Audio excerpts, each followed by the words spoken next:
We spend so much of our lives planning for the future. We plan for retirement, for vacations, for all the big life events. But what about planning for a time when maybe you can't make your own decisions? Seriously, just think about it for a second.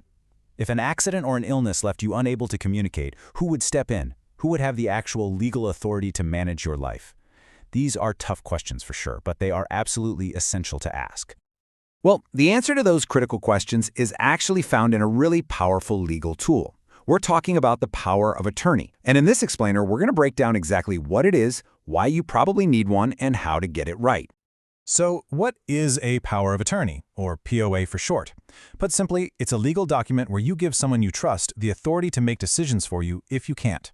Think of it like pre-programming a co-pilot for your life, someone who's ready to take the controls if you're ever unable to fly the plane yourself. Now, there are two key roles here. It's pretty straightforward. You, the person creating the document, you're the grantor, and the person you choose to act for you, that's the attorney or representative. It's a simple partnership, but it is built on an incredible amount of trust.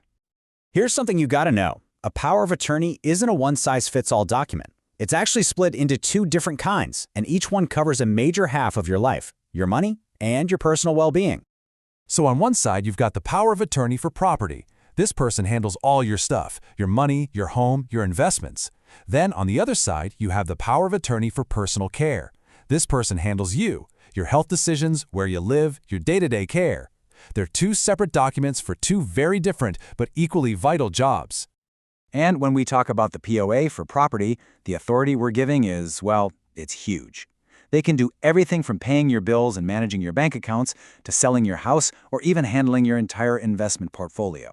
This is literally your entire financial life in their hands. And the POA for personal care? Wow, the decisions here get incredibly personal. This person is deciding where you'll live, what medical treatments you receive, what you eat, even what you wear. They're responsible for your quality of life, making sure your personal wishes are respected.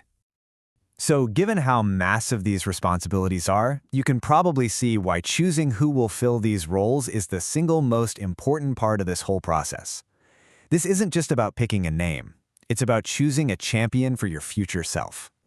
So what are you really looking for in this person?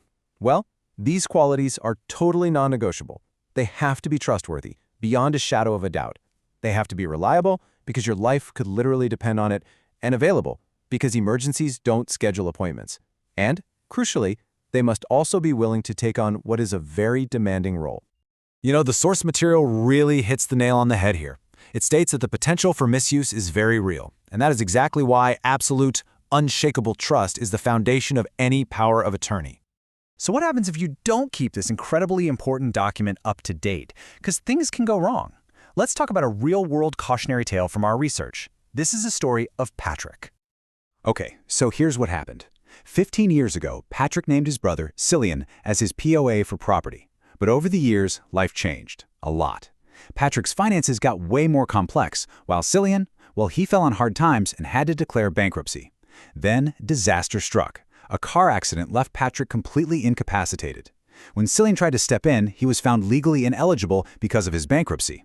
And since Patrick never named a backup, the government's public trustee had to take over, leaving Patrick's own family with zero control over his affairs. Patrick's story is such a powerful lesson, right? It really shows why this all matters so much. So now, let's switch gears a bit and focus on the person you appoint. They don't just get unlimited power. There are strict legal duties and boundaries that govern their role, all to protect you.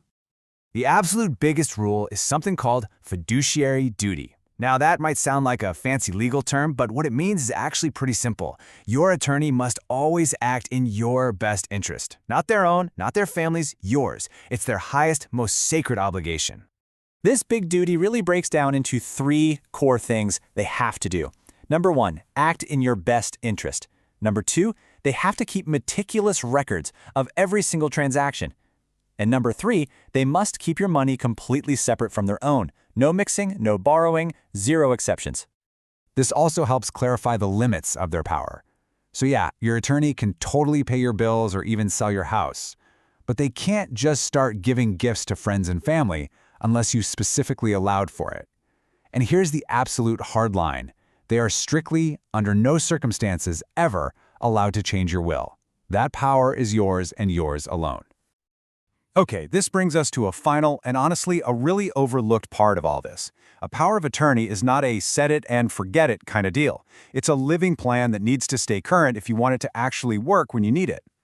Get this, a 2019 survey found that only a quarter, just 25% of Canadians had updated their POA in the last 5 years.